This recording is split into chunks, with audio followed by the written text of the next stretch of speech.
You're listening to NGSC Sports Radio. Hear us live on NGSCSports.com, where you can get awesome analysis for all things sport. Or check out our podcasts on iHeartRadio, Spreaker, iTunes, TuneIn, and much more. For our latest videos, head to NGSC Sports YouTube channel. Follow us on Twitter at NGSC Sports and like us on Facebook. NGSC Sports. We never stop.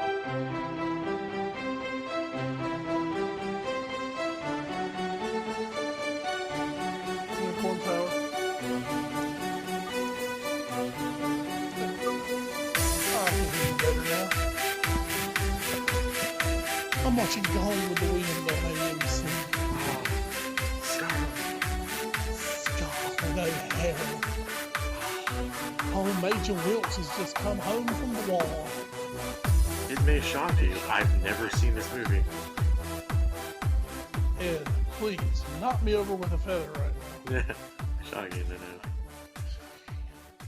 Well, it is. It's 9:27, so there's still a good another good 2.5 hours of this, and it started at 7. Oh God, it's longer than hell now. Now, of course, it's AMC, so you got your commercials. But I mean, even I think the theatrical release was still a good 3.5 hours. I can't handle that. They had like actual intermission during this movie. My mom told me she went to see it when she was a kid. She said they literally had like a 15-minute intermission in the middle of it. I just no. The movie shouldn't be that long. I'm sorry.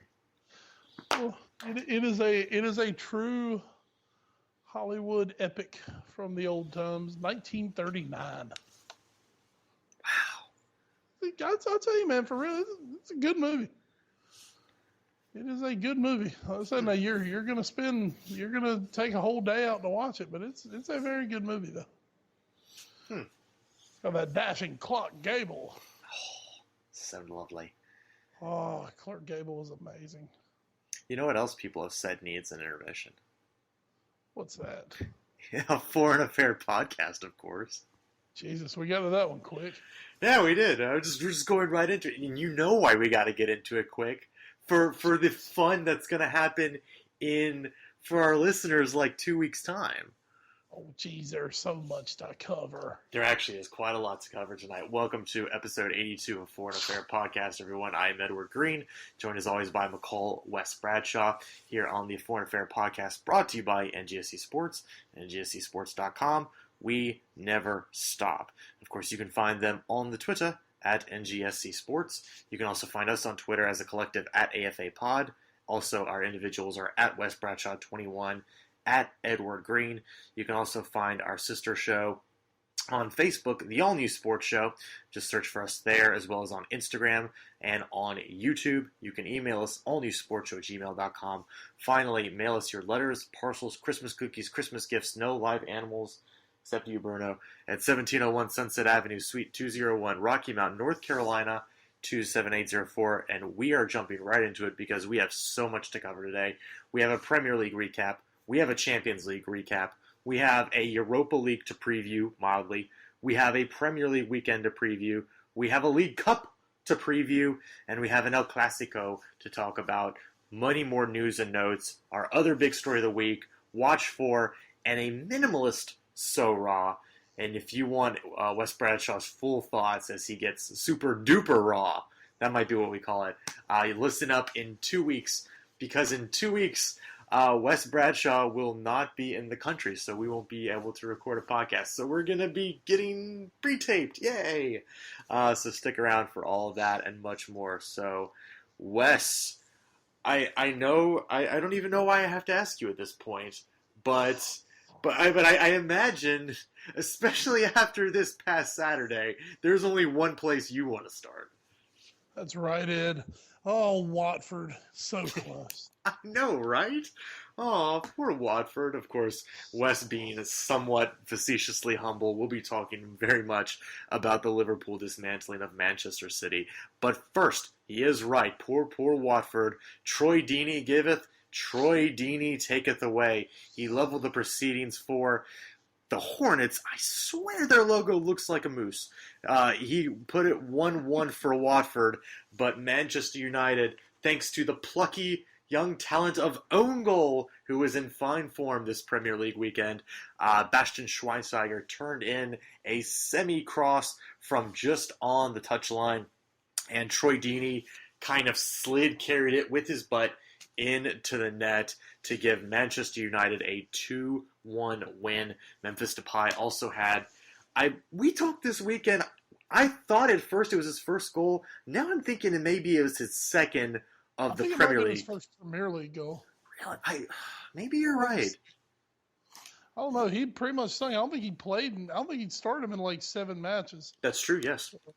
And just real quick, Ed. Of course, the OG itself, the original gangsta Own Goal, really came into play this year. And real quick, Manchester United. Yeah. Keep an eye out on how the season ends, where they end up, because they now have 6 points.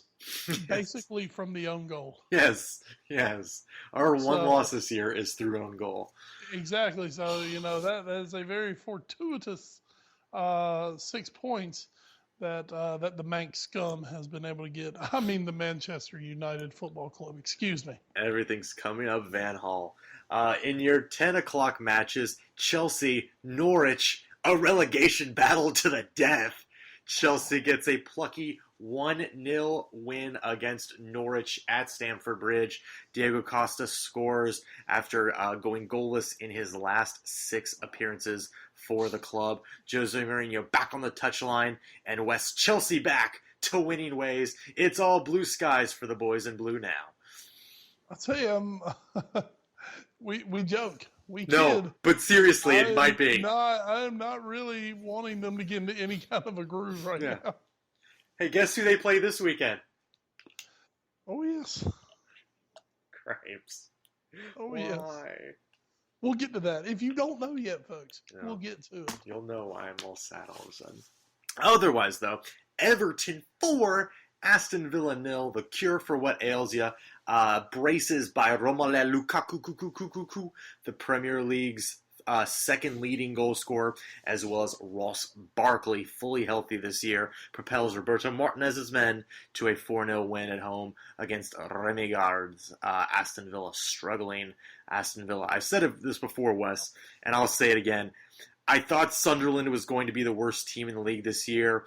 The 2 results from each of the clubs this weekend prove that no, it's Aston Villa's a dumpster fire. Yeah, they are.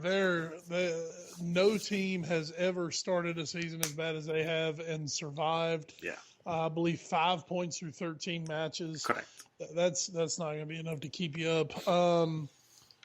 Everton just kind of quietly hanging around that mid-table. Mm-hmm. Gerard Deulofeu has, I believe, 8 assists already on the season. He has been fantastic since making a permanent switch from Barcelona over to Everton. There have been small murmurs that his fantastic form may actually find him heading back to Barcelona, as, of course, the Catalan Giants do have a £9 million buyback clause in his contract. So just something to keep in mind as we go forward. For Newcastle United, it was a poor showing at home against Leicester City.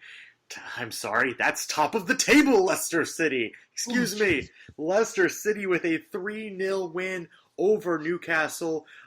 Jamie Vardy, Real Madrid's Jaime Vardy, equals Nude Van Nistelrooy's consecutive games scoring record as he opened the account for the Foxes against Newcastle. Leandro Ulloa also had a goal for Arlo White's boys. And Wes, I mean, every week we keep thinking, now that they did have a slip-up against Arsenal about a month ago, and this December period is going to be absolutely brutal for them. But I think we need to give all of the props in the world for Leicester, a team you picked for relegation, I picked to finish 17th, for being top of the table almost a third of the way through the thing.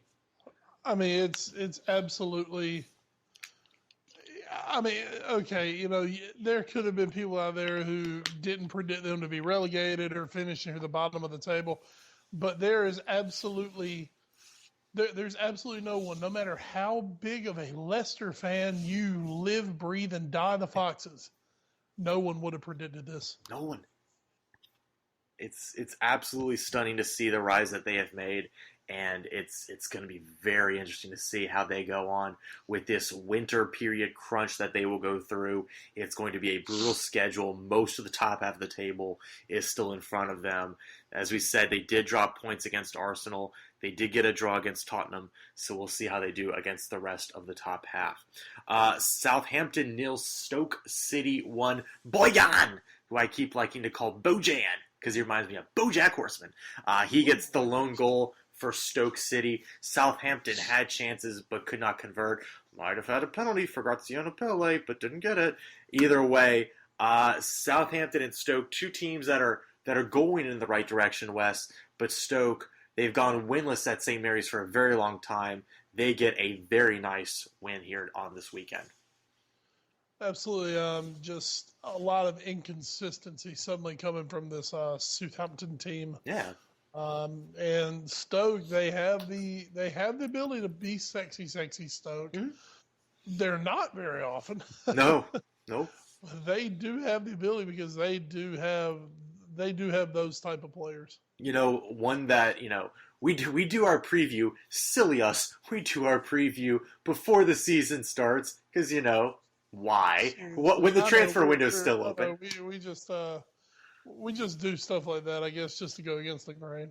But really, Xherdan Shaqiri had a pretty wild miss in the game, but otherwise he's quietly, I think, been a very good signing for this Stoke side with Mark Hughes. Yeah, Shaqiri's the guy. You know me. I've wanted him at Liverpool for about 2 or 3 years. I really, I thought he would be a great addition to Liverpool. Still do. But ends up at Stoke, kind of surprisingly, going from Bayern Munich to Stoke. But he's kind of fitting into that new style that Stoke always known as the kind of the rough and tumble group of the Premier League, are transforming themselves into a football playing team. Very, very good for them. Football, very important to play in a match of football. Swansea 2, Bournemouth 2. The Swans have just one win since August, and that continues at the Liberty Stadium against the Cherries. Bournemouth actually got out to an early 2-0 lead. The Swans, on the back of Andre Ayew, were able to equalize along with a penalty strike from John Joe Shelby. Bournemouth had their chances late, but you think of this match, Wes. You think of the Liverpool match, and you think of a few others.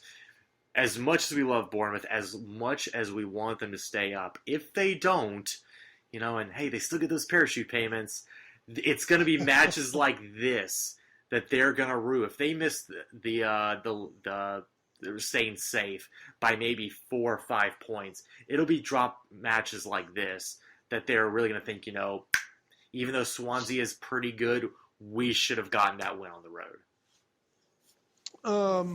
Absolutely. And the thing is, it's all about, you say Swansea pretty good. Swansea's kind of stunk lately. That's true. That's very true. I mean, to a point that Gary Monk is basically coaching for his job every match, it seems like now. Hey, they have said, yeah. This week's match will decide it, probably. Yeah, he's very much on the hot seat. Bournemouth just, unfortunately for Bournemouth, I don't think we'll ever truly know the level that their push could have really gotten to, just due to the injuries that they were immediately dealt as the season started. Oh gosh, yeah. The money they decided to go out and spend to try to improve their squad, they spent in good places. 2 or 3 of those guys were already done for the season. Yeah. I mean, unfortunately for them, they got murdered by the injury bug, and they've got solid players, but basically they're trying to navigate the Premier League right now with basically no Premier League talent, or guys who haven't played much in the Premier League. So, I think I think it's too far for them. I think at this point it's just too far for them to try to stay up. You never know. We did see Leicester. I mean, Leicester last year was dead last for about 2/3 of the season. then came on like gangbusters. I don't know that Bournemouth have that kind of talent in them to pull off a similar miracle, but they're also not bottom of the table, so there's still a lot of football left to play, and maybe we can finally say at the end of the season, up the cherries. Stay up the cherries. At the Hawthorns, it was West Brom 2, Arsenal 1. Santi Cazorla with the biggest slip in about a year and a half in the Premier League as he misses badly on a penalty that would have equalized for the Gunners. Olivier Giroud started the scoring for Arsenal with his meaty French full head, but 2 West Brom goals in the first half answered it for the lead, and Tony Pulis' side gets a huge home scalp, Wes. We've said it before. We said it last year. The Hawthorns, never an easy place to go and get a result, much less a win. But for Arsenal, a huge missed opportunity to go top of the table and take advantage of what we'll get to later, Manchester City's struggles. And the biggest miss came from Santi Cazorla. Oh, God, that was bad. From the spot. That was a terrible miss. I mean, you can't really say he missed it that bad. He slipped. Just slipped. Yeah, I mean, went to plant his foot went right out from under him. You know, to me, that's not losing his nerve or anything like that. It's just, I mean, just had a slip. It's much like Terry in the Champions League final against Manchester United in, what was that, 08 or 09? Mm-hmm. I mean, just slipped. Slick field. Slipped. Went on his butt. Shot went over. But for Arsenal, you know, Arsenal's a team that, you know, now for a decade, all we've done is talk about how inconsistent Arsenal is, mm-hmm. and how they don't put things together. And then this year, suddenly, it was like Arsenal was trying to prove us wrong. Yeah, whoops. And well, the injuries have crushed them too a little bit. Oh, they're depleted right now. Coquelin, who went down in this match, he's going to be out for 3 months. There's still no Jack Wilshere. Arteta also picked up a knock, I think. Yeah, Arteta came in for Coquelin, yes. And then he left. Whoops. In the second half with an injury. Those are just some real quick off the top of your head, but they have lost some really key guys. And Coquelin is going to be a massive loss for them because he has been the guy who, you know, for so long it had always been Arsenal had no steel in the midfield. They were all flash, but they had no, you know, there was no steak behind the sizzle. Right. And Coquelin was that steak. And now he's gone for 3 months.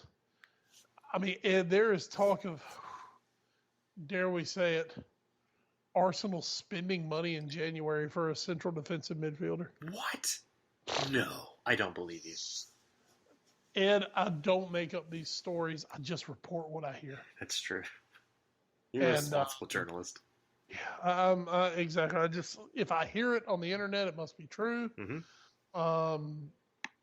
But, you know, that would be way out of the realm for Arsenal. But I also believe that Wenger realizes that this season, everything is open. Yes, everything now. I mean, everything is wide open. No one's run away with this league. It's going to be, I mean, you're going to see somebody win the league with 5 or 6 losses this year. Mm-hmm. And if it's open, you know, like a year ago when Chelsea was run away with it, there was no need to really go out and try to strengthen for a title push because you weren't going to get it. But this year, where no one is really stepping up to run away with this league, this might be the time you take a chance and spend some money and try to go for it.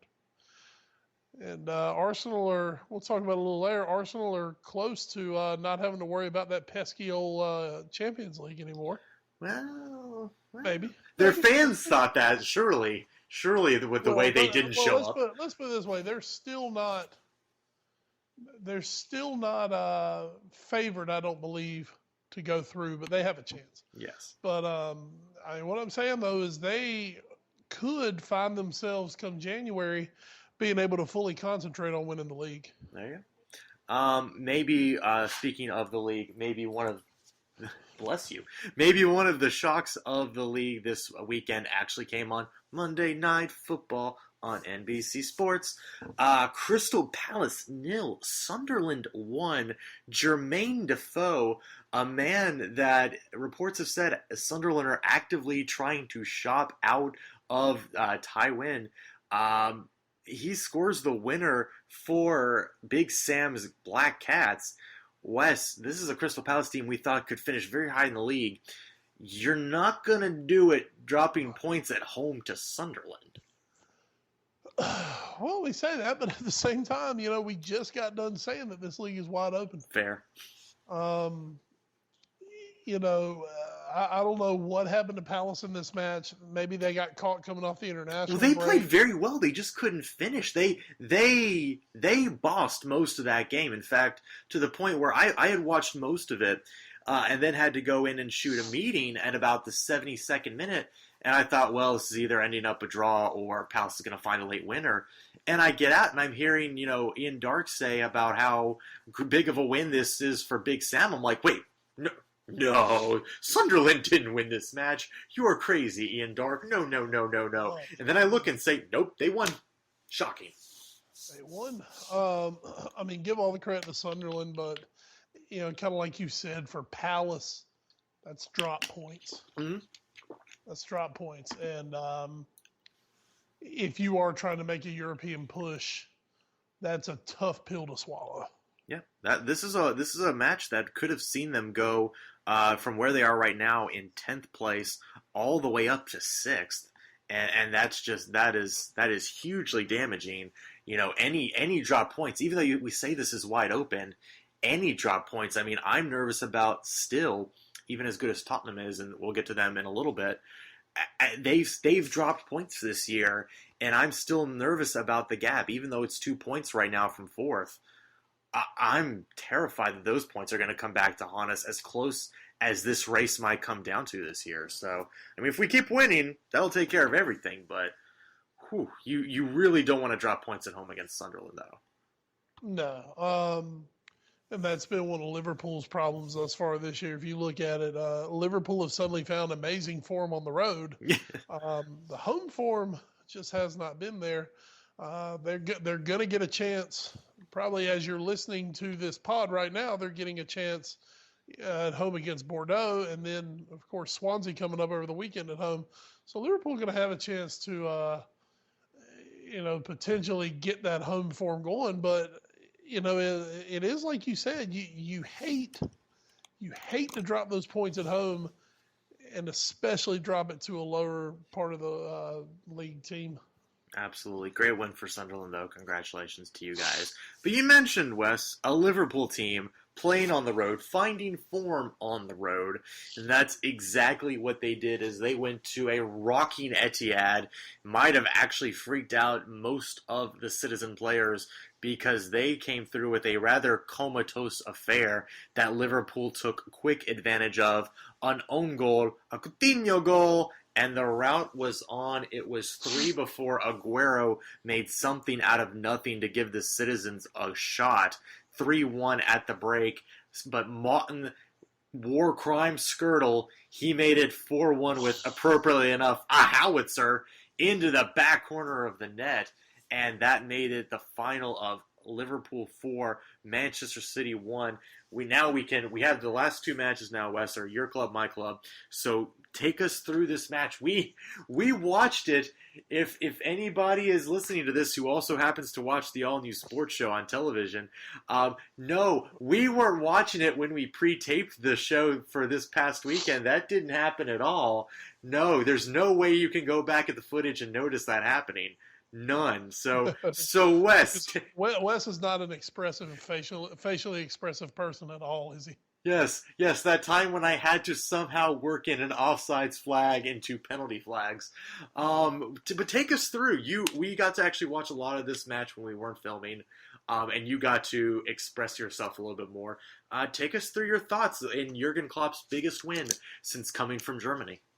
As you said, we did get a chance to watch it live, and then actually before we hooked up here tonight to do the pod, I went back through the match, especially the first I watched the entire first 35 minutes of the match, then kind of just fast forwarded through the rest of it. And wow, where do you start? Liverpool. Let's put it this way. I don't know any Liverpool fans who had a problem with Brendan Rodgers being let go if it resulted in Jurgen Klopp. Yeah. But if there are literally any of those fans out there who were like, oh my God, how can we get rid of BR to go for this Klopp guy? I think they have been officially turned. Yeah, I would hope so by now. First the fantastic result at Chelsea. Take that for what it's worth. It's Chelsea, but it's still at Chelsea. And now this just decimation of City. It took Brendan Rodgers 9 attempts before he was able to beat one of the so-called Big Four. Klopp is now 2 for 2. So that's working out pretty well for us. Ed, you said it was a rocking and rolling Etihad Stadium. Well, no one knows rock and roll more than Jurgen Klopp, the progenitor of heavy metal football. And the first 6 weeks here of the Klopp reign, a lot of it has been, we're going to see better from Liverpool going forward because they're having to learn this system. They're having to learn the ways of the Klopp. And Ed, I must say, after what has gone down as the greatest 2 weeks off ever for an international break, Ed, I'm sorry, I love this international break so much. It was well worth the lack of football. Of course. Liverpool, they came out and played the first 30 minutes as well as anything since the year of Luis Suarez and almost winning the league. Mm-hmm. They came out, they pressed City to the absolute wall from the get-go. They forced City into a lot of very uncharacteristic mistakes. The pressure was really, really getting to the City players, most notably their defensive partnership in the center at the back. Mangala and Di Michaelis just looked like they had no answers at all. I was a big Roddy Piper fan, Ed, and Piper always said, just when you think you have the answers, I change the questions. And that is exactly what happened. Starting off, the own goal came about because Liverpool had them under incredible pressure. The second goal, the Coutinho goal set up by Firmino, was just a thing of beauty. And then the third goal may have been goal of the week, other than the Skirtle goal later. But it was such beautiful football, set up first by the back heel from Emre Can to Coutinho setting it up for Firmino for the tap in. By the way, Ed, we were watching the match, but of course we didn't have the commentary up because we were working, right? Of course. Arlo White actually explains on the commentary why that was not an offside. Oh, go ahead. Basically, once the offside is beaten, the ball itself becomes the offside line. Okay. And Firmino and Coutinho were on line with each other. Right. So that's why it was not offside.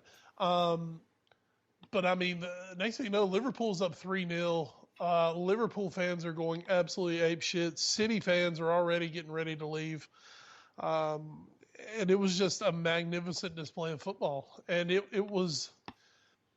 that was something that I and most Liverpool fans had zero hope of ever happening again under Brendan Rodgers. Mm-hmm. The more and more you think about it, I really think Rodgers did a fantastic job the year he finished second, but he did it by having maybe the third best player in the world. Yeah. Definitely do not have that right now at Liverpool. And Klopp has come in. Klopp has galvanized this team. He's got them playing defense. Not only was the press fantastic, I mean, just the defensive effort as a whole. Alberto Moreno is suddenly playing defense. Dejan Lovren doesn't look like he needs to be playing, in the non-league. Yes. I'm trying to think of a great thing to say, and I can't because he's been so bad. And suddenly he's just, he's a solid Premier League defender. We couldn't say that for the last year. That's true. We couldn't say he was a solid defender because he stunk. But suddenly, Klopp has him playing better. And as I said, they have Alberto Moreno actually playing defense, which is great for a left back to actually play defense. Second half, more of the same. City trying to get back into it. Liverpool absolutely denying them. And then the shot heard round the world as off a corner, Skirtle takes a one-time volley of a ball, and it may have been one of the hardest struck balls I've ever seen. Joe Hart didn't even have time to react. By the time he finally got his dive in, the ball was in the net. Mm-hmm. Just absolutely crushed. Absolutely crushed was the shot. And that proved to that was the final score, 4-1. Truth be told, man of the match for City, Joe Hart, because it should have been about 7-1. Yes. Joe Hart made some incredible saves in that match that actually kept his team in it. But he was really, really let down by the team ahead of him. How bad were they? Yaya Toure, who's considered one of the best midfielders in the world, was so ineffective and was so blase about his performance that they took him off at halftime. Yeah, he was very the good captain for the day, and he got taken off at halftime. Throw in there a fantastic strike by the Coon. And that was about all City had to write home about was the Coon strike and Joe Hart looking good. Yeah, it was not a very good day for City. And this is one of those, Wes, though, it just happens with City, it seems like. And this is to take absolutely nothing away from how well Liverpool pressed and pressured City into oblivion. But, you mentioned it with Toure. This is one of those matches that seems to creep up on City where it's like, we're just not really going to give a crap today. And, whatever. I guess we'll just come out next time.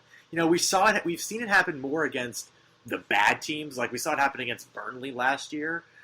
We don't usually see it happen against a good side. And that, to me, would be a little bit troubling for Pellegrini. That said, we've seen it happen against good sides.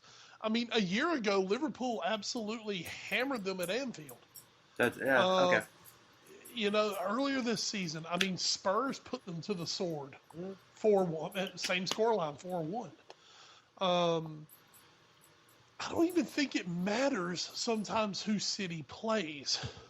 City seems like a team that if everything's going well for them, they are nearly unstoppable. Uh-huh.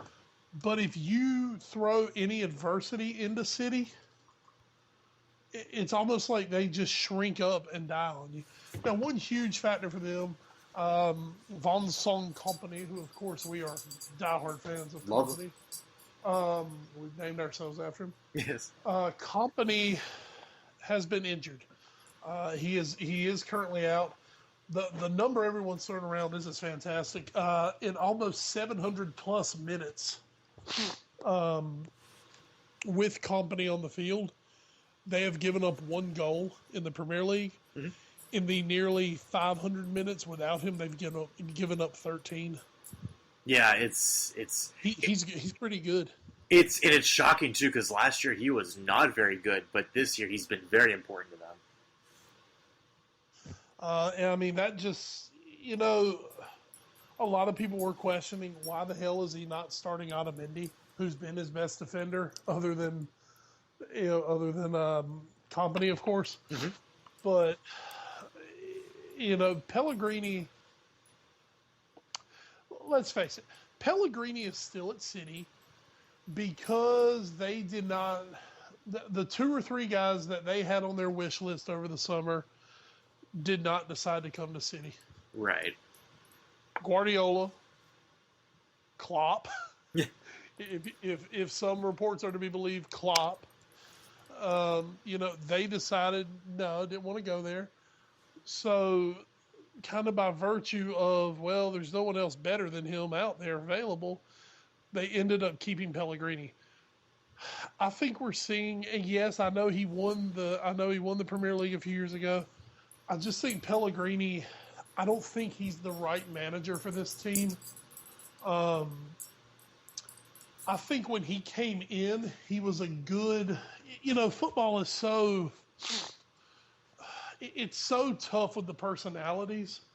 The whole Sir Alex Ferguson being somewhere for 25 years, that doesn't really work anymore. I mean, hey, it's kind of like college football, We used to have Bobby Bowden and Joe Paterno and Bear Bryant who were there for 30, 40, 50 years.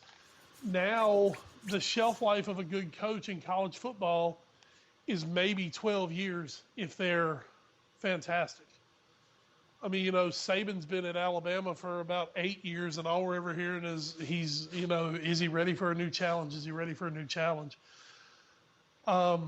Pellegrini was a really good change of pace from what they had in Mancini. But after a couple years, because he's so laid back, I just think after a couple years, City have lost their edge. Yeah.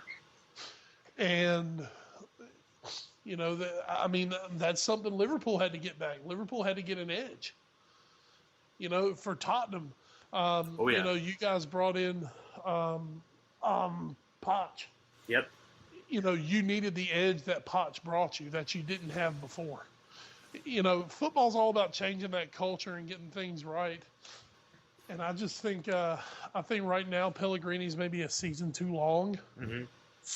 Even though that said, they could still win the Premier League. Yes.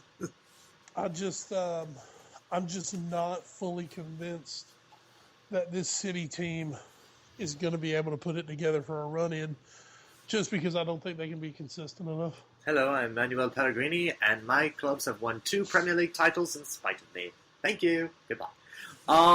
To do that other team you mentioned, though, Tottenham Hotspur, they also had a 4-1 victory on Sunday. Not maybe as impressive at home, but it was against a West Ham team who had been dynamite on the road this year. They'd already knocked off Arsenal at the Emirates, among a few others. So this was a tough game. It was a London derby, and Tottenham came out in full force. And really, Wes, as amazing as Liverpool was, I think they were the best team this weekend. Tottenham, from beginning to about the 87th minute when Lanzini put in the one West Ham goal, was as complete and as solid and as just, we're in control of this game, you are not winning today, sorry, as I've ever seen a Tottenham team. This was amazing. It was just fluid passing. The commentators kept saying that Spurs had a swagger about them, which, sure, I don't remember this being. You love that word. I love swagger. I love swagger. But Harry Kane now has a brace, so now he's has the 3rd most goals in the Premier League this season. I think we can finally put to bed the 1-year fluke story. So that's done and dusted. Son comes in, has another great match, had the assist, a dynamite let-off on Walker's goal. Yeah, Kyle Walker scored a goal. That's how well things were going for us on the day. For his own team. Yes, before somewhat directly leading to West Ham's goal with a bad giveaway. But besides that, he scored before then. That gives him an even rating on the day. And that's England's Kyle Walker. That's true. And of course, Belgium's Toby Alderweireld with another header off a corner. That he had one against Man City. He has one now against West Ham. Wes, God help me. I mean, every week I keep saying this team is making me believe in them. I'm waiting for the inevitable collapse. But you know what?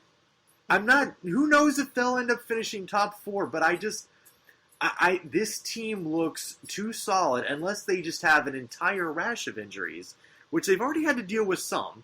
But unless they deal with a very huge rash or Harry Kane goes down for a real protracted period of time, I see this as a team that can definitely challenge for 3rd place going forward. Yes, 3rd place now. I'm daring to dream. Oh, you think you're going to finish ahead of Arsenal, huh? Yeah, damn it, I do. Well, I'll tell you, Ed, and this is even before you got talking tonight with your extremely moving soliloquy about Spurs. Thank you. You know me, Ed. I'm a tough nut to crack. I don't like to give in. You love that so Spursy. Well, I was still thinking, maybe Chelsea can find their way into the top 6, which I am sort of starting to be terrified about again at the moment. Each and every week, Spurs, not only are they holding on to their place, but I believe they're getting better. Yeah, me too. And that's a scary proposition for everyone else because, as you said, no one's been able to beat them. Mm-hmm. I mean, United beat them in the first match of the year where the original gangsta showed up. Oh, God. But other than that, I mean, even if you can't beat them, they just, they won't give anything up to you. No, solid defensively. They're tough as hell at the back. They're good going forward. And what's scary about them going forward is they still have a lot of room to be better going forward. Absolutely, you're right. A guy like Lamela seems to finally be getting his footing in the Premier League here in year 3. That's why you can't just give up on young players if they don't immediately come in and hit the ground running. Mm-hmm. There's a reason that they were seen as young world-class potential talent. Right. Lamela's showing more of that. Eriksen is just consistently good. Kane, as we said, Kane's finding his scoring boots. Billy found his boots. And, I mean, this is a Spurs team who, while they don't get the huge headlines, and part of it is because they don't have the huge superstar 40 million pound players. They didn't just buy Kevin De Bruyne for the hell of it for 85 million. Mm-hmm. And also somewhat because they're somewhat overshadowed even in North London by Chelsea and Arsenal. They are quietly putting themselves in position to be in a Champions League spot. They are finally getting over the bad moves they made a few years ago. They've gotten out from under some of those guys. As we said, a guy like Lamela has come good. Mm-hmm. Yep. And I think they've got the right manager in place. Yeah, and I think Poch is really just his philosophy is being taken into effect finally. Well, and one thing, and I'll real quick wrap this up, and we'll move on because I know we need to. I read an article about how Tottenham has now committed this season the most fouls in the Premier League, but a lot of them have been strategic fouls, the kind that stop a quick counterattack, and some would call it the sort of cynical foul. But Spurs have done a lot of fouling in their own attacking third. And that's been part of what's led to a better scoring defense, and it's something very weird to think about, fouling people is how they're going to do it. It's almost like saying hack-a-shack is going to work, but it really has helped this team this year. They've got to kind of learn where to draw the line between fouling and drawing a card, because we've had already now 2 guys, or maybe 3 now, pick up yellow card accumulation suspensions in Dyer, Lamella, and now Dele Alli. But I think there's a steel to this team. I think there's a resolve to this team, and I think there's a real togetherness of this team that's very fascinating to watch going forward. And Pochettino looks like the man to do it for Spurs. So that's your Premier League for this past weekend. Let's take you at a quick look at the table before we get you set for next weekend. At the table, the top, as we said, Leicester City, 28 points. Manchester United right behind them with 27. City and Arsenal both have 26. City on top of them on goal differential. Tottenham in 5th with 24. West Ham right behind them with 21. And then Everton, Southampton, and Liverpool all on 20 points. That's your top 9. At the bottom of your heart, the relegation zone, Newcastle United has escaped for now. They're in 17th with 10 points. Sunderland have 9, along with AFC Bournemouth. And Villa have just 5 points in 20th place. So now we take a look at your fixture list for this coming weekend. This Thanksgiving weekend, as I just blow right past it for no reason. 6 matches on Saturday. Bournemouth, Everton at 10 a.m., along with Aston Villa, Watford, Crystal Palace, Newcastle, Man City versus Southampton. That could be interesting at the Etihad. Sunderland, Stoke, and Leicester versus Man United at 12:30 for the top of the table. Who's going to take it at the KP Stadium? Who would have thought at the beginning of the season that at the end of November it would be United, Leicester for the top of the table. On Sunday at 7 a.m., Tottenham, Chelsea. Again, that match was a 5-3 fixture last season at White Hart Lane. West Ham, West Brom at 9. Liverpool, Swansea at 11:15, as Wes mentioned earlier. Gary Monk maybe coaching for his job. And Norwich, Arsenal also at 11. So that's going to do it for the Premier League. Let us now, Wes, head into the Champions League, and we're going to quickly go through the matches. What we're going to talk about is about the groups, because we're 5 of 6 match weeks into it now. A lot of stuff, Wes, starting to take shape here now as far as who's going to move on to the knockout phase, who's going to fall into the dreaded Europa League, and who will fall out of the European competition entirely. In Group A, Real Madrid and PSG have easily punched their tickets in the next round. PSG with a 5-0 win in the Zlatan Derby against Malmo FF in Sweden. Ibra actually had a goal in the 50th minute, returning to his old side.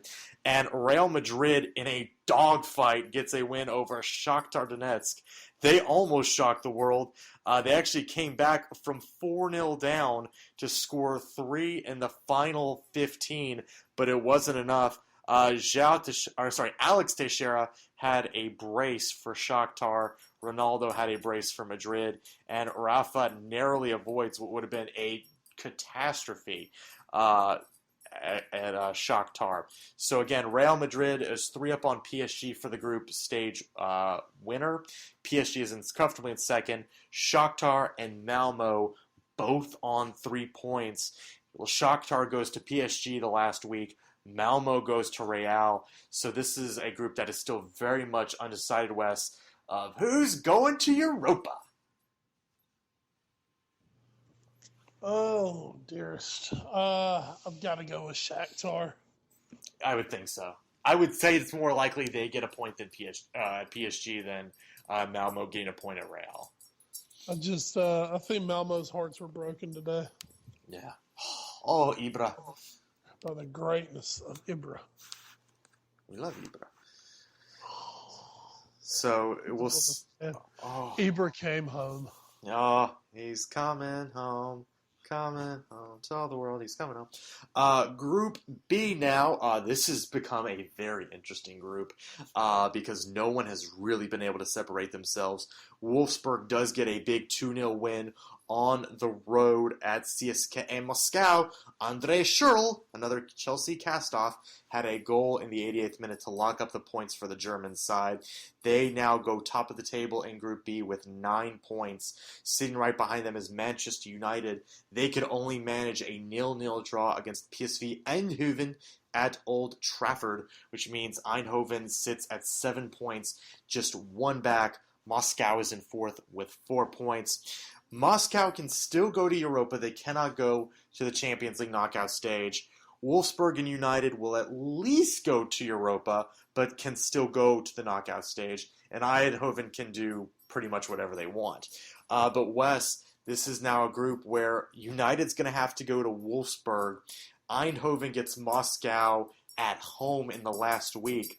You have to think, if United wants to stay in the Champions League, they might have to go get a win on the road at Wolfsburg to stay in this. United completely blew their opportunity today. Yeah, they did. At home against PSV, could have really taken control of the group. Instead, they get the 0-0 draw, and now they, as you said, they have to go do something big.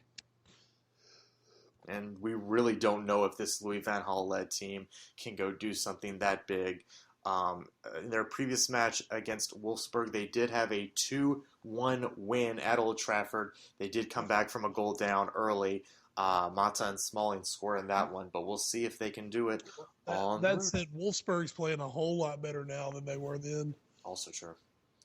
So we'll see if United can advance. In Group C, the picture is much clearer here. Benfica and Atletico Madrid both have 10 points. They will both be advanced to the knockout phase.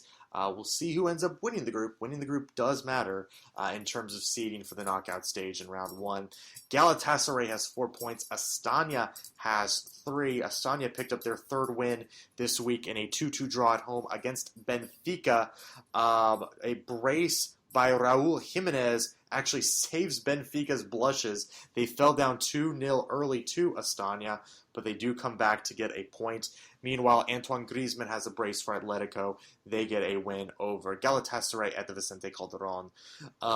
So, Wes, Galatasaray has had good matches. They've had bad matches. But really, they are going to need to, in this last one, get a result against Astana at home in Istanbul, that night in Istanbul. But if Astana beats them, they will be out of European competition altogether. They will. Easy way to say it. They will. Got to win, and it's weird. They've got to win 2-0, or their result has to better the 3-2 Galatasaray win. There are many different ways for this to go down, but either way, the Gunners find themselves in an extremely difficult position. Wait, are you talking about Arsenal? Oh my Lord, I'm sorry. Did I get? Oh, it's okay. It's okay. We're going to get to them in a minute. We're going to get to them. Take me back to where we are, Ed. I'm sorry. The sinuses are going a little crazy at the moment. Group C, Galatasaray. They need a result at home against Astana to advance to Europa. You said Galatasaray. I immediately started thinking Olympiacos. There you go. Galatasaray result at home. That's something they should be able to get. Mm-hmm. I mean, there's nothing really other to say than that. Astana is a minnow in this tournament compared to Galatasaray, compared to most everyone in this tournament. They are one of the minnows. Galatasaray should go and get their result. Absolutely. Will they? We'll see. Yeah, who knows? Group D, Juventus leads with 11 points. City are in second with 9. They are both advancing to the knockout phase. Borussia Mönchengladbach, they have 5 points and lead Spanish side Sevilla. They have just 3 points. Mönchengladbach beat Sevilla this week 4-2. Fabian Johnson, USMNT standout now, did have a goal in that match. On the other side, Juventus beat Manchester City again for the second time this group stage. Mario Mandzukic, a goal in the 18th minute to win it for the Italian side. So it looks like Juventus, who will go on the road to Sevilla, will probably lock up the group stage win. Mönchengladbach needs just a point against City to lock up a Europa League spot. But Wes, a disappointing campaign for Sevilla. It looks like they are going to drop out of all competitions entirely. And of course, Sevilla, if I'm not mistaken, came through winning Europa League last year, and they may not get a chance to even defend their title this season. Oh, just tragic. But the thing is, they've had their chances, and they just didn't take them. Yeah. I mean, there's nothing else really to say about that group. They had their shots. They didn't take them. And at the end of the day, in Europe, if you don't take your shots, you pay the ultimate price. Yep, and that's what the Spanish side is going to happen. A Spanish side that has taken their opportunities, that is Barcelona. They have 13 points through 5 matches. And that's about all we know right now in Group E. Currently, Roma and Bayer Leverkusen both have 5 points, and BATE Borisov have 4. Barcelona thrashed Roma. That's going to be a theme for Barcelona this past week. 6-1. Edin Dzeko with a lone Roma goal in the final minute. Suarez has a brace. Messi has a brace. Gerard Piqué and Adriano both add goals for the Catalans as they dominate Roma. BATE Borisov gets a huge draw at home against Leverkusen. Admir Mehdi actually leveled for Leverkusen in the 68th minute after BATE got on the board in just the second. So right now, Wes, everything is wide open. Leverkusen gets Barcelona at home. Roma gets Borisov at home. I mean, I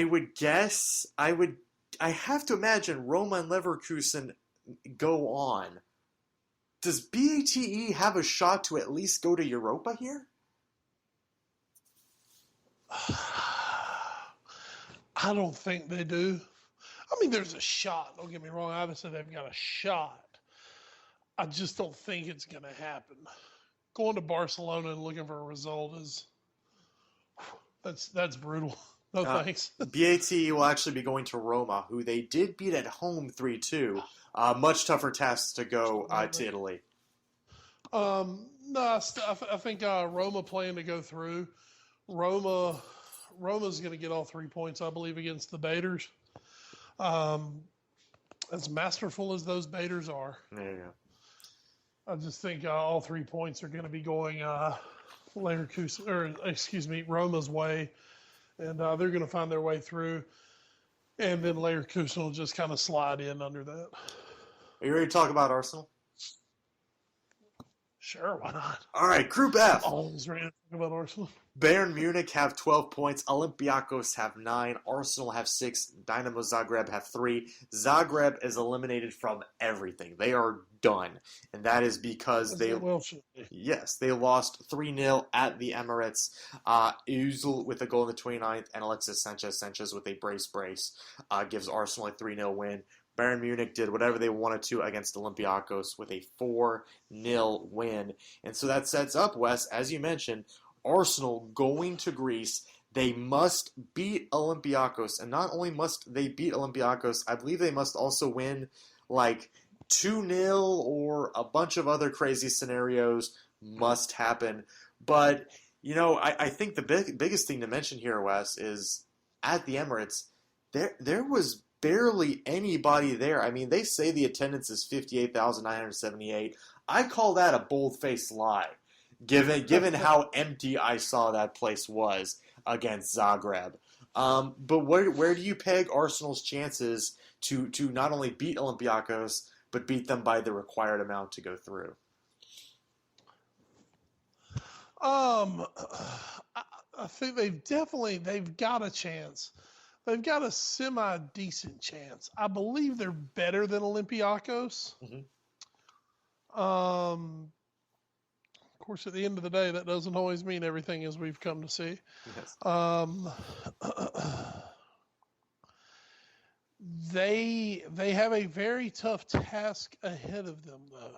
Mm-hmm. As we know, they have a very tough task. They have to win 2-0. Excuse me. Or they have to better the score that Olympiacos beat them at the Emirates, which was 3-2. Correct. Which means if they win 4-3, they would go through. Mm-hmm.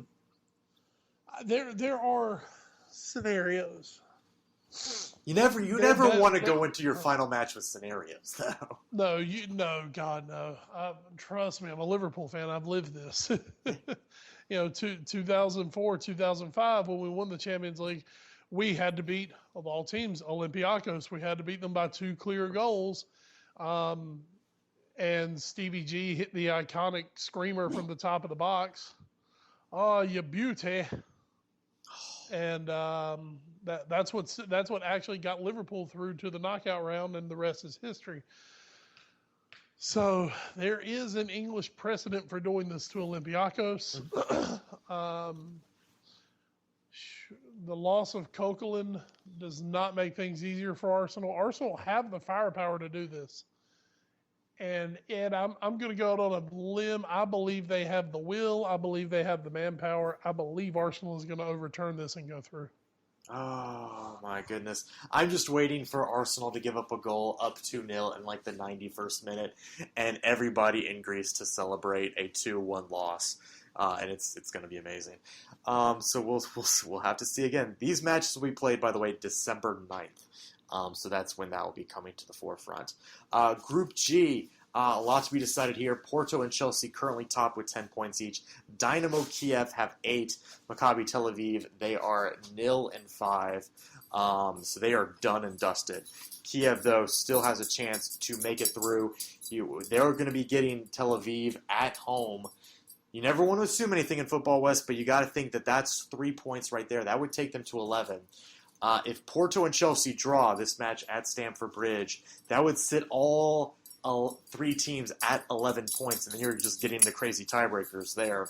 So Chelsea-Porto, whoever wins, if one of them does get a win outright, they will definitely be going through. And for Chelsea, as bad as everything would be, if they can beat Porto and get a win, that would be a tremendous boost, I think, for this side going forward in all competitions. I told you I thought, I did predict this year Chelsea to struggle somewhat in the league. Obviously not the way they have. Right. But to be very good in Europe. I did think they would be good in Europe, and they have proven me pretty right on that. Yes. And I think they are built for that competition.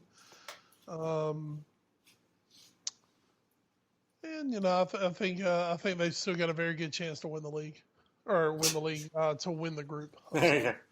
They're going to win the league. We're going to win the league. It's still going to happen. Group H, the only perfect team stays perfect. Zenit St. Petersburg, Andres Villas-Boas. They get a 2-0 win at home against Valencia. Ghent, the Belgian side, Ghent. They get a 2-1 win at Lyon after going down a goal early from Jordan Ferry. Daniel Milicevic and Kalfi Kuliab, that guy wins it for Ghent in the 95th minute. That gives them 7 points, puts them one over Valencia in the race for second place. Lyon is gone. They are eliminated with just 1 point. So it's Ghent and Valencia. Ghent will be playing Zenit at home. Valencia gets Lyon at home. So, Wes, if Ghent somehow gets a win at home against a Zenit team that has nothing to play for, nothing at all, the debutants would be going through to the knockout stage in their first opportunity. The only problem with that is Zenit, when you play in the Russian league, when you get a chance on a European stage, they usually don't take those nights off. True. So, Ghent, they're Belgian. Sure. They don't say nothing light. They're going to have a tough time overturning a Zenit team, who I think that's a team that actually probably totally gets off on saying that they're the only undefeated team left in Europe right now. AVB's got to have them play for something. Team. Yeah, AVB gets off on that shit, and I just believe Gent's going to have a fight on their hands trying to get a result there. All right. Well, as we take a look now at the Europa League matches, we just take a look at 2. That's what we always do as of right now. Though you guys probably will know the result by the time this podcast goes up.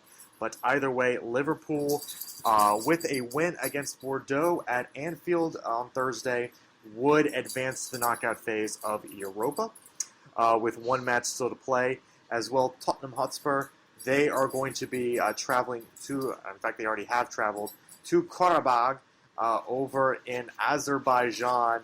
It's a crazy, crazy place over there.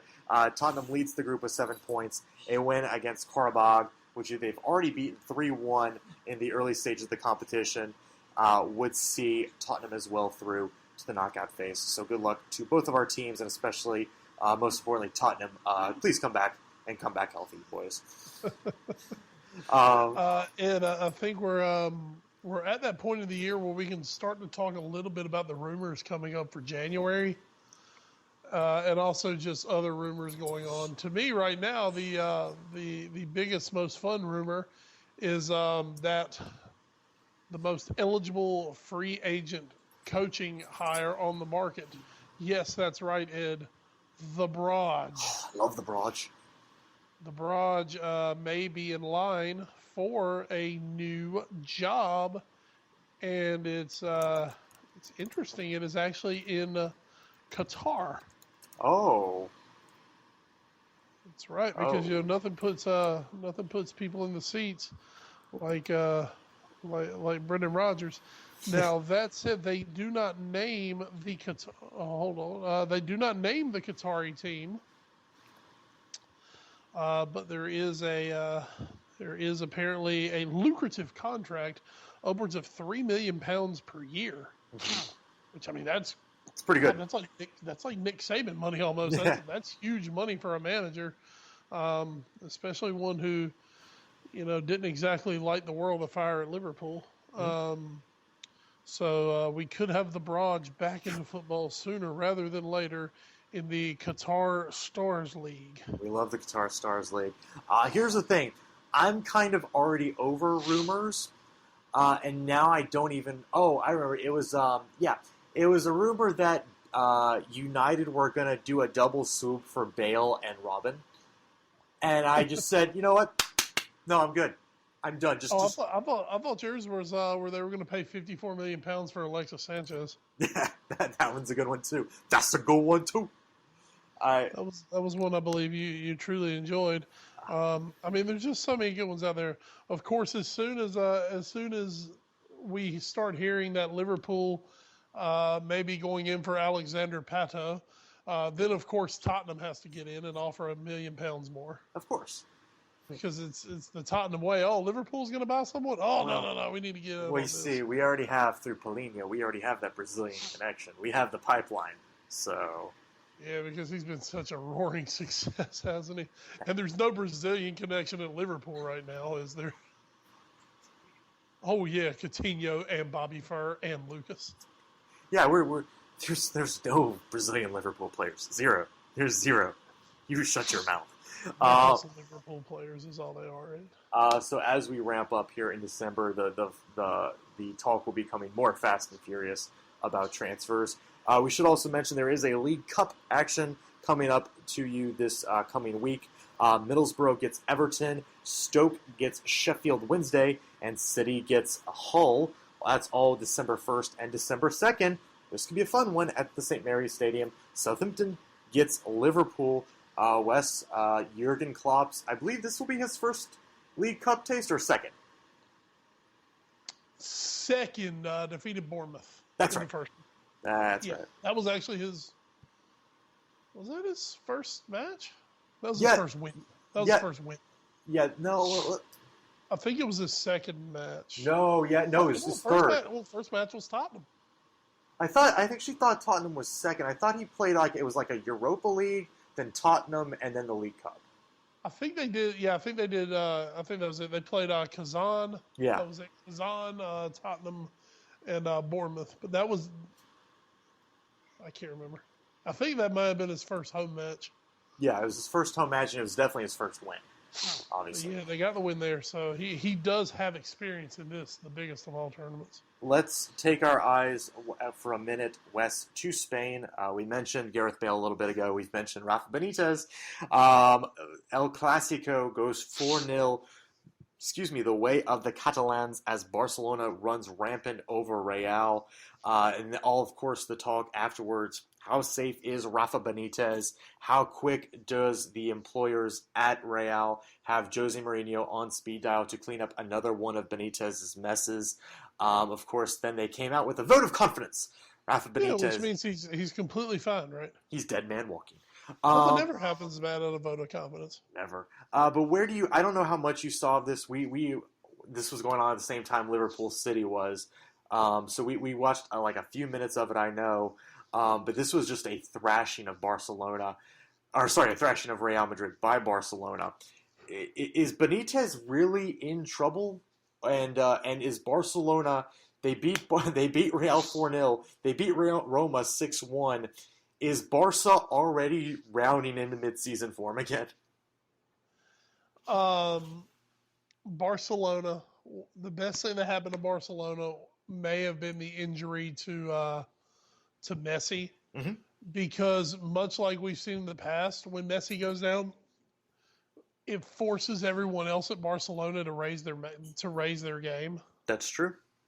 And I believe that's what's happened. I believe everyone else has raised their game. Neymar's come back healthy from his was it measles or mumps or whatever he had. He's come back healthy from that. Suarez has definitely found his scoring boots, as you've seen just in the last week. He's looking fantastic. Yep. I think this is a team that especially when they get everybody going, they're the best team in the world. Yeah. And right now, Messi hasn't even really rounded back into form. And they're beating Real 4-0, 4-1? 4-0. And then, they turn around and they win their Champions League match, I believe, 6-1. Yep. So that's got to be terrifying, because they're not even playing at their best, because their best player is not at his best. So, good times to be playing Barcelona, right? Yeah, oh yeah. But what about Benitez? Is he actually dead man walking, or do you think unless everything completely falls apart, he gets at least a full season? In an absolute truth, an absolute disclosure, when you're talking about Real Madrid, every manager is dead man walking. Okay. That's a weird way to say it, but the expectations are so high at Madrid. They think that every year you should win the league and you should win Europe. Yeah. Every year you should win that. So when you're not doing that, when you don't do that, you're a failure. Benitez has come in. What you've got to understand about Rafa Benitez is he was already a guy who was not popular with the Real Madrid fans, due mostly to his earlier ventures into Spain. Yes. Most notably with Valencia before he came to Liverpool, where he actually won La Liga with Valencia. He was a guy who was, he was controversial just in the way that he talked and the way he said what he had to say. So it would almost be like Liverpool hiring Mourinho or something. Yeah. It's not that he's a bad manager, but it's just, there's so much history there and bad blood that it would just be extremely, extremely difficult for him to come in, and unless he just hit the ground winning everything, no one was going to be happy with him. And also that's especially the deal with Real Madrid. If you're not winning everything, then everybody's pissed with you. And here's the problem with Benitez. He's not winning. Well, by Madrid standards, he's not winning. He's sitting in third. Right. While they are leading their Champions League group stage, they haven't looked great. And there's so many factors taken into coaching Real Madrid that no one else has to deal with. that, I mean, it is like you are truly dead man walking. I mean, you remember when they got Mourinho, that's when Mourinho was considered the best manager in the world. You know, it was his birthright to coach Madrid. This, that. Oh, he's the perfect fit for Madrid.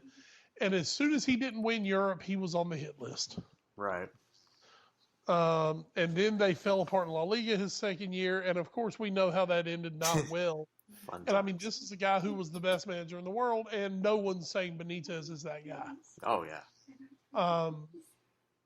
I really, and I don't know who they would go after, but I think Benitez was a stopgap manager. Has to be. Once again, I think they are another club who maybe kind of kicking themselves for not making a big push for Jurgen Klopp in the offseason. Mm-hmm. Liverpool fans need to especially realize just how ungodly the gods smiled down upon Liverpool to bring them Klopp. Because, I mean, literally almost every other European powerhouse wanted him. And for whatever reason, it just didn't work out at the time, and he just kind of fell in the laps of Liverpool. But I think Madrid would much rather have Klopp right now than Benitez. It just didn't work out. So, there is talk out there. Carlo Ancelotti, who's kind of right now is the big free agent head coach, this side of the Broads, of course, has said, he would be open to going back to PSG. He'd be open to going back to Madrid. He'd be open to going back to Chelsea. He doesn't have any bad feelings with any of them. I think there's a really good chance Ancelotti could end up back at Real Madrid.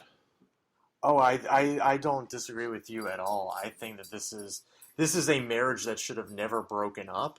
And to be perfectly honest, I think it was a mistake. I think Real Madrid got a little too big for their britches, and they're being made to pay the price a little bit. And it's set in a different way. It's kind of like what happened with United with David Moyes. Obviously, Ancelotti is not Sir Alex Ferguson by any stretch of the imagination, but he is a very, very good manager. And it was going to be very tough for anyone to come in, maybe besides Jurgen Klopp, and replicate that kind of success. And to think that Benitez could come in and do it is sort of naive. One thing about Ancelotti, though, we say he's not Sir Alex Ferguson. Ancelotti, one of the absolute most successful European managers. Absolutely, yes. On the continental, in the tournament on the continent. I mean, he's won it with two different clubs. Mm-hmm. I believe he's won a total of 3 times now. So he is as good as it gets. Oh, yes. In the Champions League. Yes. Has never been great in the league. Mm-hmm. And I think that's where Madrid was kind of like, oh, yeah, you won La Decima, but damn, can't you just win the league now? But of course, if you come in and win the league, wow, you won the league. Why didn't you win Europe? Like I said, there is virtually no pleasing Real Madrid fans unless you win all the cups every year. Gotta love them. Speaking of a cup that Real Madrid cannot win, the Copa America Centenario, coming in 2016, has finally officially announced their 10 sites. Wes, get ready. None of them are Charlotte. Yeah. East Rutherford, Orlando, Seattle, Pasadena, Philadelphia, Chicago, Foxborough, Glendale, Houston, and Santa Clara. Santa Clara being the San Francisco site. I tell you, you kind of joke, Wes. I was actually a little bit disappointed that, and now that I'm looking at it here on the wiki page, that Charlotte wasn't even considered. 14 other places were considered. The Georgia Dome in Atlanta, Baltimore, Cleveland, Denver, Detroit, Indy, Kansas City, Nashville, San Diego, St. Louis, Tampa, Jacksonville, AT&T Stadium in Dallas, and Jerryland, and FedEx Field in D.C.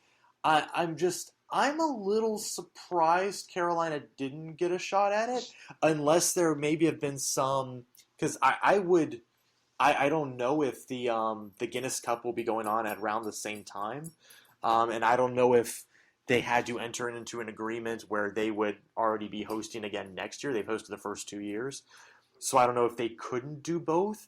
But if that's not the case, I'm a little bit surprised that Charlotte didn't get more consideration, because we've been there 2 straight years now, Wes, and there have been really, really good crowds for the two matches we saw.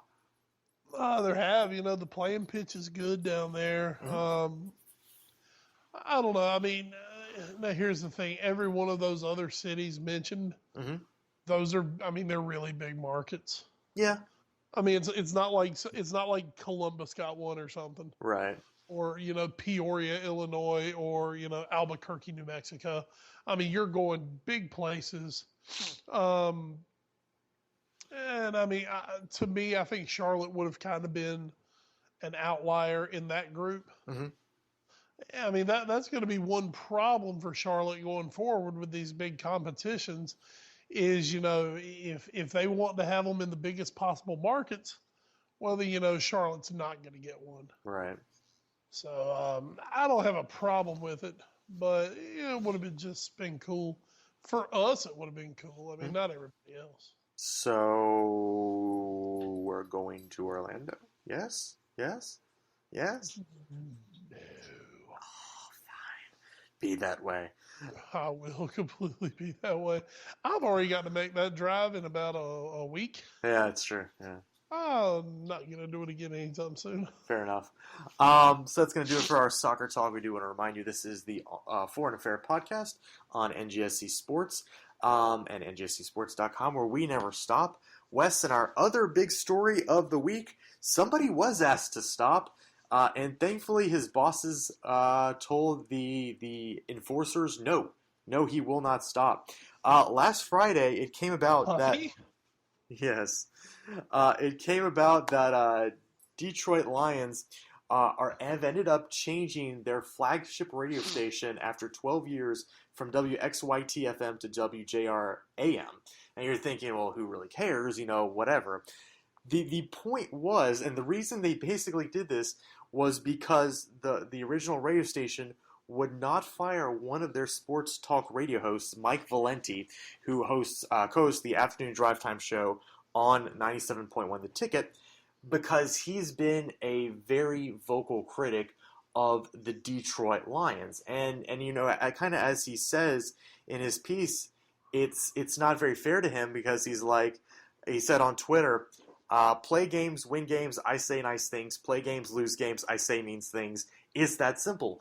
And for a franchise that has been as moribund over the years as Detroit, it's easy to see where, he hasn't probably had a lot of positive things to talk about outside of Calvin Johnson and sometimes Matt Stafford. This is a team that I do not believe has won a playoff game with either of those guys. So this is a very, precarious situation. But I find it very reassuring that the radio station, actually sided with their personnel and said, no, we don't care. He's not saying anything out of line. He's not, we've seen our share, Wes, of sports talk radio guys in the past couple of years do incredibly stupid things. But he's just saying, this is tell the truth. Yeah, exactly. He's telling the truth on this Lions team, and the Lions wanted him fired for it. So all I have to say is a lot of kudos to WXYT for standing with your guy in the face of losing Detroit Lions radio games. I don't know how many people would actually tune into the radio games, but... It's NFL. Actually, there's quite a few.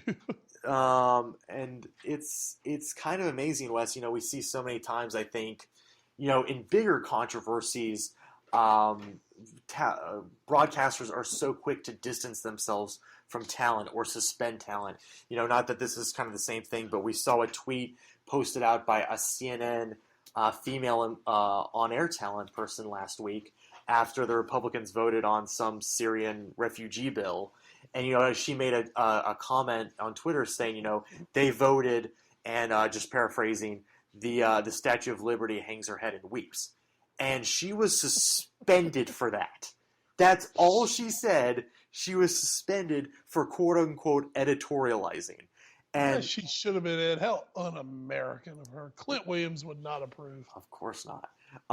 But I want to give, I'll let you have your thoughts, but I want to give a lot of plaudits to WXYT for sticking with someone in the face of what was almost surely losing advertising revenue. someone whose contract is up next year, who is going to probably cost some more money now that they've stuck with him. I think that this is a fantastic decision, though, and suck it, Lions. And I completely agree. As an outspoken, You are. not quite politically correct sports talk show host. Yes. I'm always happy that someone stands behind the talent, because I'm just waiting for the day that I receive those calls. Yes. There have already been a few against us made. So, but really, I mean, there are a lot of places out there that would have bowed down to the almighty NFL. Oh, yeah. God, the NFL. Oh, I mean, Bill Simmons basically got fired for speaking the truth about Roger Goodell. Absolutely. So, suck it, ESPN. But, mad kudos to him, man. I hope it doesn't come back and really bite that station in the ass or something. Yeah. But it is good to see him make a stand for the people instead of just the bowing to the demands of the oligarchs. And, of course, we can do a quick dumb NFL story of the week. Blaine Gabbert showing up to his own press conference and nobody's there. Ha! That was funny. How about Johnny Manziel's been dropped to the third-string quarterback just for partying? Don't blame me for partying, but Johnny got blamed for partying. Party hard. Party hard, Johnny. Party hard. Oh, by the way, I was asked to look for because, as you mentioned, Clint Williams, he does love his Carolina Panthers, and he likes to talk about them on a certain television station we're also associated with on Monday mornings when they win football games. I was asked on today to find music to play in the background to when he talks about them, and I found some official rap songs for the Carolina Panthers on the YouTubes. And I like that they're still from a couple years ago, so there's a lot of gratuitous references to Greg Hardy. And I'm like, you guys should play these songs. Yeah. No one knows the difference. Yeah, that's kind of true. All right. Oh, me. Wes, let's not talk about the NFL that everybody's probably watching today on Thanksgiving. Let's talk about what we're watching in the week that was and the week that will be in Watch 4. That's right, Ed. Another episode of Watch 4. And this past weekend was the 52nd anniversary of the assassination of President John Kennedy. Ah, did not know that. Oh, did not know that. Did you know that happened back in the day, Ed? Yes, I knew that happened. Just making sure. Didn't know if you saw the movie or not. Ask not what you can do for you, but what you can do for your country. Something like that. I was a little British. He was Catholic. Close enough. Say Chowdah. Anyway, there were some really, really good specials. Yeah, I'm a documentary specials buff myself anyway. Mm-hmm. Really, really, really good stuff over the weekend about Kennedy. One of the best ones I saw was called The Kennedy Tapes. Oh. It was the entire hour-long special was made up of footage and interviews from that day. And just some really, really cool stuff. I got to watch some of it with my dad, who of course was around then. He was still a youngster. Yes. How old was Pops? Pops was maybe 8 or 9, I think, when it happened. Oh goodness. So he remembers it, but you also know it. I am a bit of a conspiracy theorist, and I will not bore everyone with my theories of JFK. Yeah. Well, let's just put it this way: if you think that one guy, a flunked out Marine in a book depository with a cheap bolt action rifle was able to precisionally drop the President of the United States in a moving vehicle, my friend, I have got some oceanfront property in Arizona I would like to sell to you. Yeah. I'm just going to leave it at that. There's no way that Oswald shot Kennedy.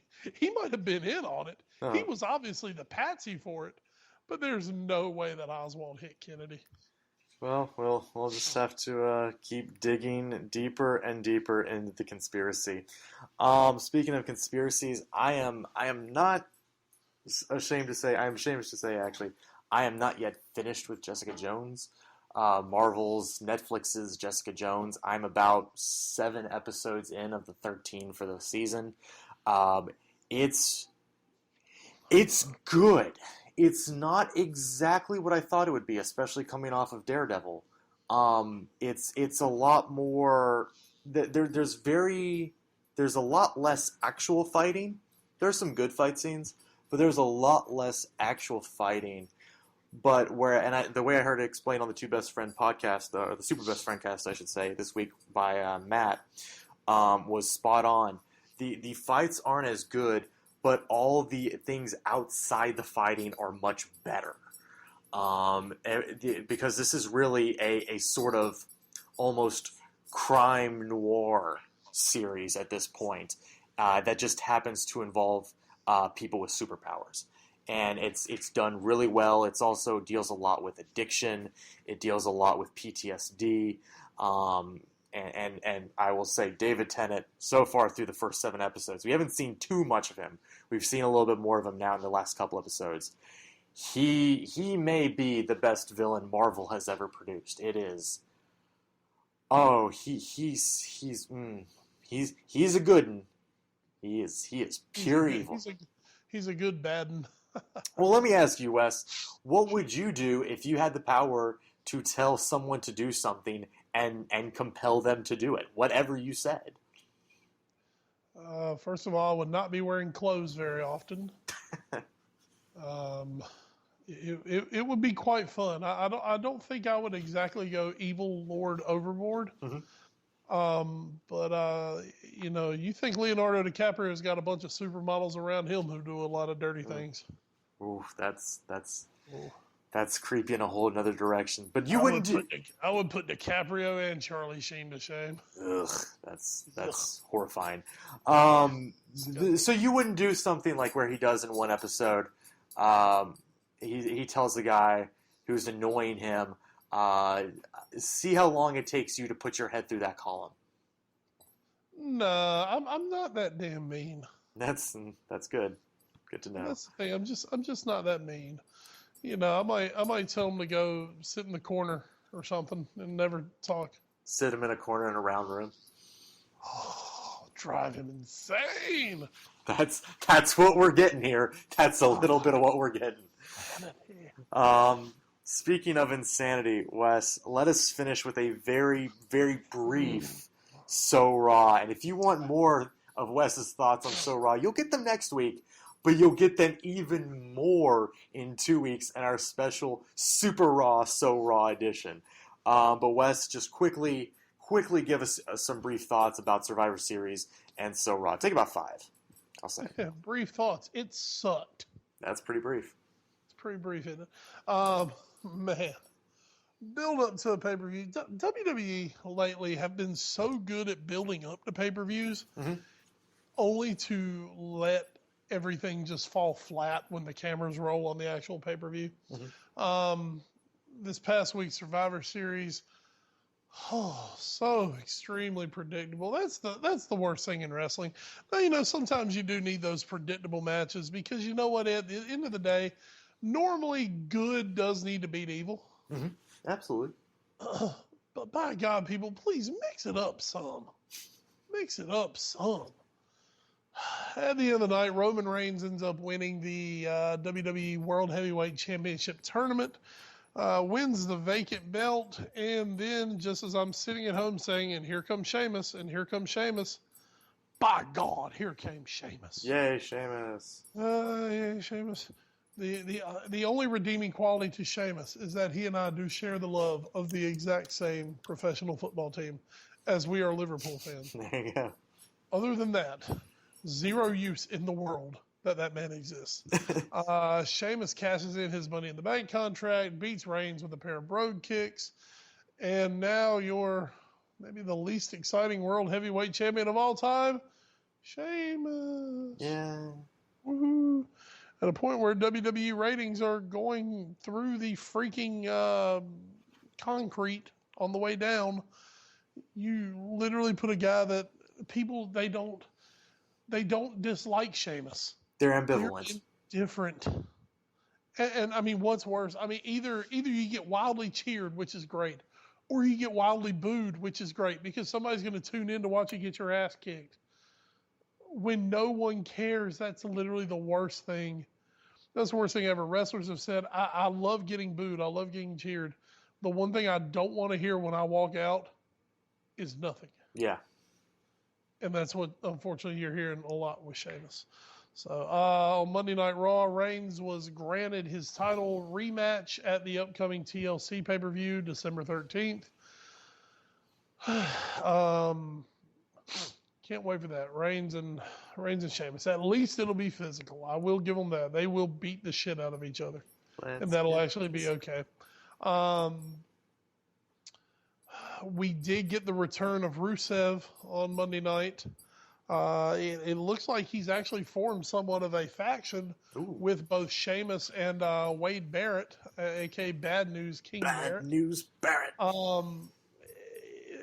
What's interesting about them, all three of them, they're European.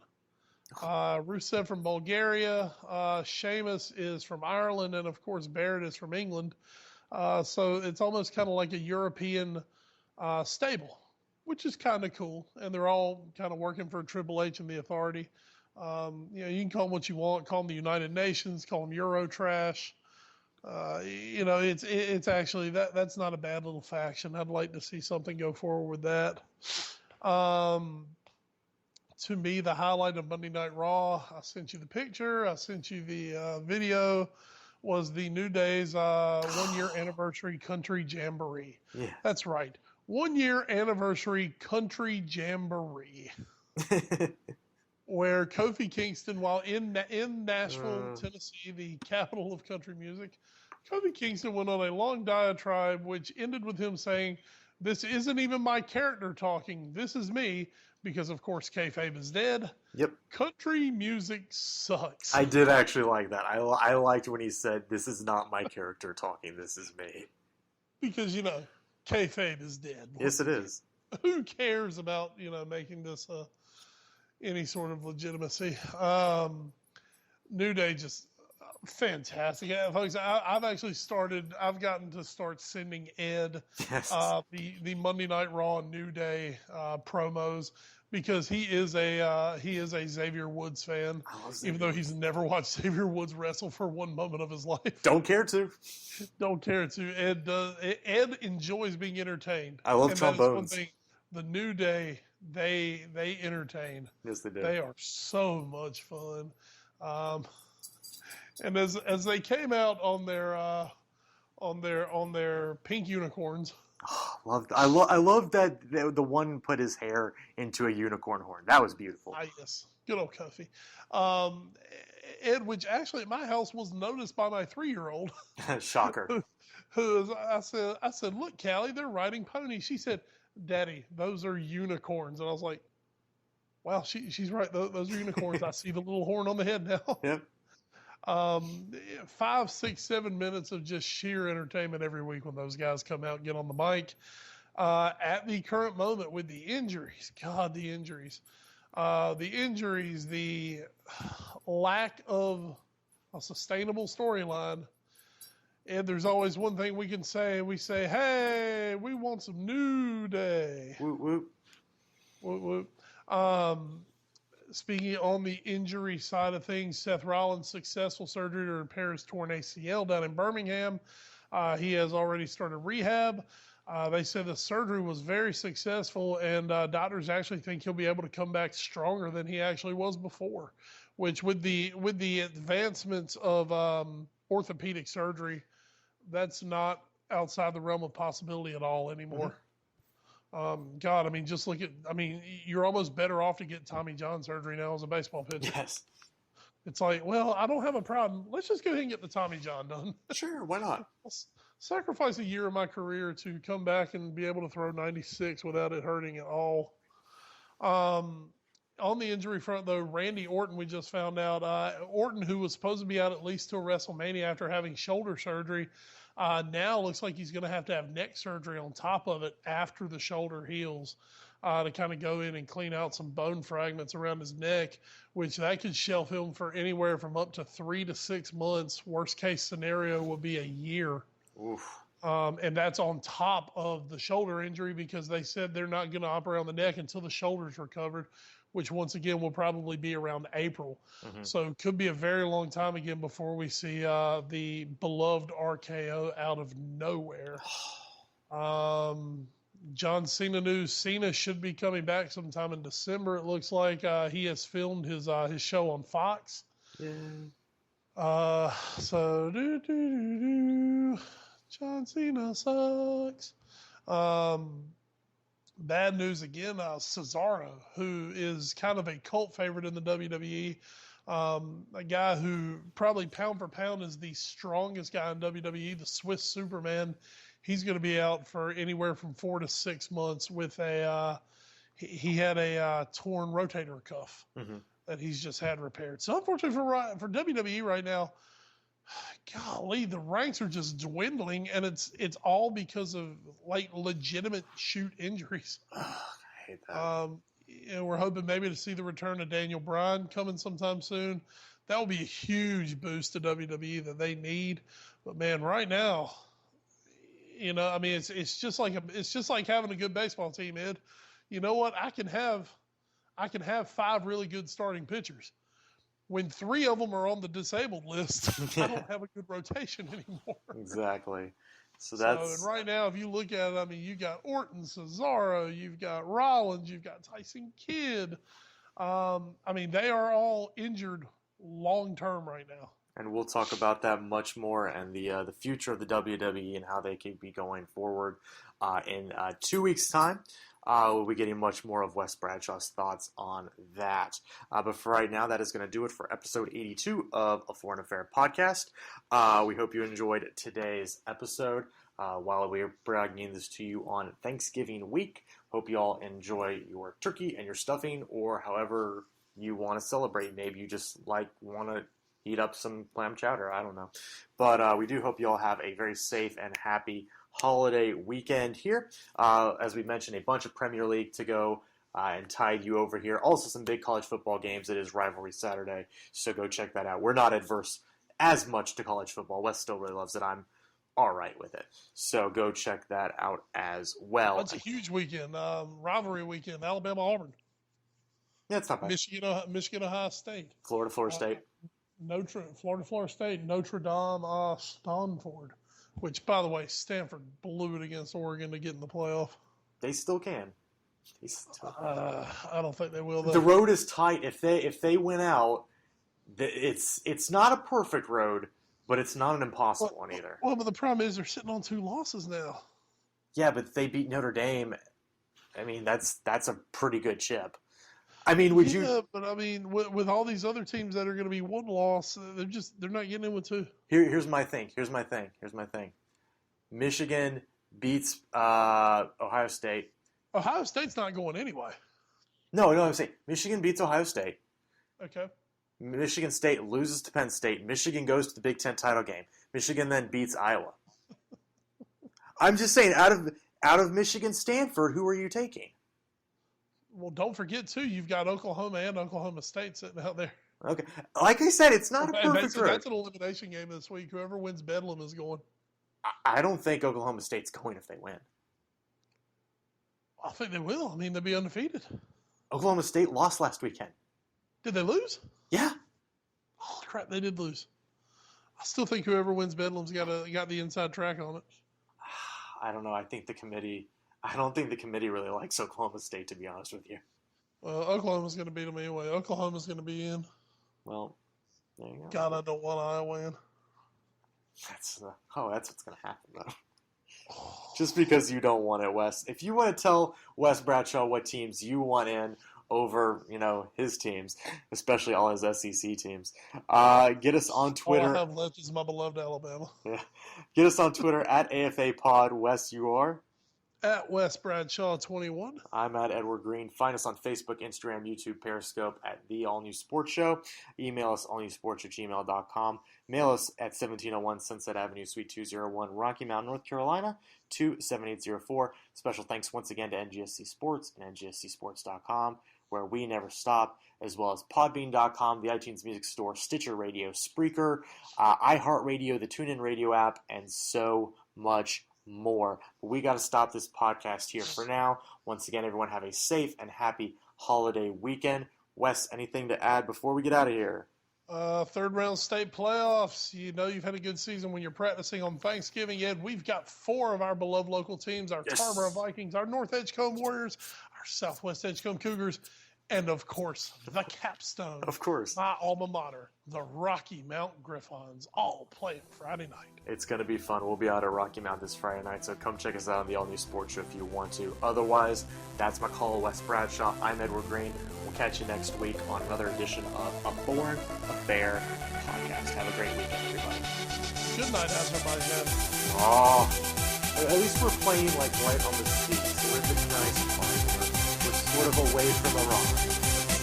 That's good thing.